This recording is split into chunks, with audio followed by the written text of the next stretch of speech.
state asida santi amu khoi ama sutang du leta ba hanjana ba lokot khongthang amoina khoi english ngani ga nipanda gi chathara ki ba suspension of operation su agreement implement tawbagi mawong asi khoi agreement implement tawbai mawong asida state yengsin ba khoi indigenous peoples forum manipur habatare IPF amasu naga coordination committee FNCC na khoi union minister the home minister Amit Sahada Aiba Chero Pisen Duna Takshin Bahokre Masi Kugi Shuka Darsingi Shugi Kangrona Singa Chatli Braha to Yingsena Bagiwa from Dauza. So Madang Ozagi Mota de Kamine Shugi Watokshini behind the violent activities in the last 3 years, nearly 3 years, the total Iba 2023 Miyagi Tolom Ibayam Singasida Alonba, my com Upagatori Base, Shugi Ganosini.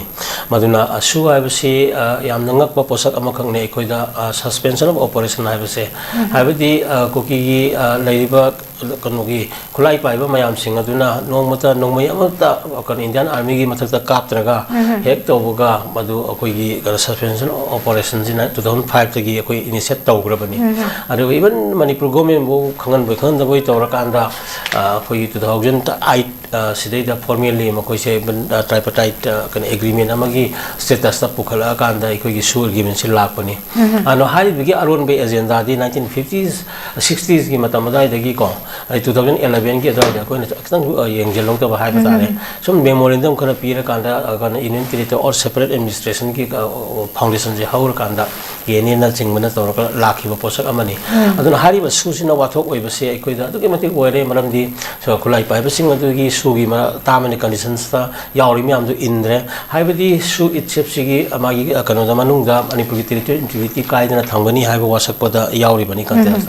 And then Makoyi Kadar Singano, Loboya, the Hane Yauribani, Highway Sing, the Makoi Tolopoya, the Manunchana, Legadamiga, Highway. I think Vishamia Marata, Machikosan, Kulai Potopoya, the Kote, I limited came the Legadam, Makatmayang, Hariga, so in the video to extortion, Putoga, Prida, Kanoga, Nanmagi, Kanoni, Taurkana, Koyi Tampaka, group singer, say, what Panabagi, Habiti, Anzamtiva, Kanonda, a lack of Posakni. The Hantaki Tamtigro violence, my singer to Sugi, Kanoda, Maming Dorokanda, Makoi, volunteer, Maming Dorokana, Susan Tobangatani. Amuksu, Ikuiki, and Suyana, Gravani, the Pusangani, the Gimakoi, Amutula, Alaroy, the Makoi, Masing Handa, Halani, Billy, Yakoi with the sing, Lady Tanga singing the Lady Sui came sing Tokani. I do Torobata Debra, Adugi, Yamna, same white paper, Makuida, Matotai, with PD. Because you pop with a Quirabani Tamari Manga, Tarushurabani, Hataki, no latest, Su extension Gimatanga, Aduki Matang, Yanaki Singato, Moko, Hunjala, Hunjandribra, it has a day, Hunjalamdo Mandi, Matai Matai, Lerangani. Who show highway, Hangi, Hangoi, Tobodi, Hangi, Ozi, or CM Ozico, which is Heinegribato, even Kapo Pilala, Sanapatida, Makarigumba, inaugurate Tobogila, Misa Kanigana. I was saying, she's Sakadam, right of the Nako leader or Singina. Mamanga, Magi Saba period to hide census matang the piggy with the mind of Maramaduna.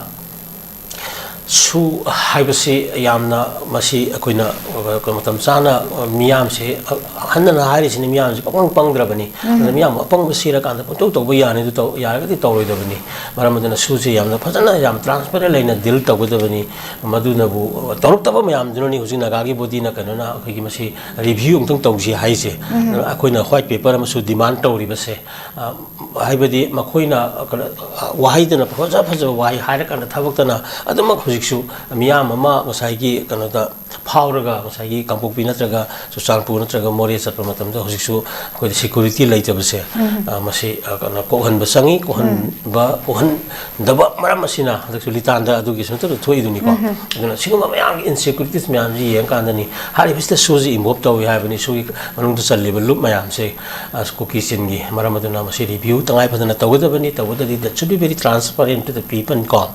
And we demand white paper on the present status of status ko Makoy Mayam say, Masi, the Manat Hamge.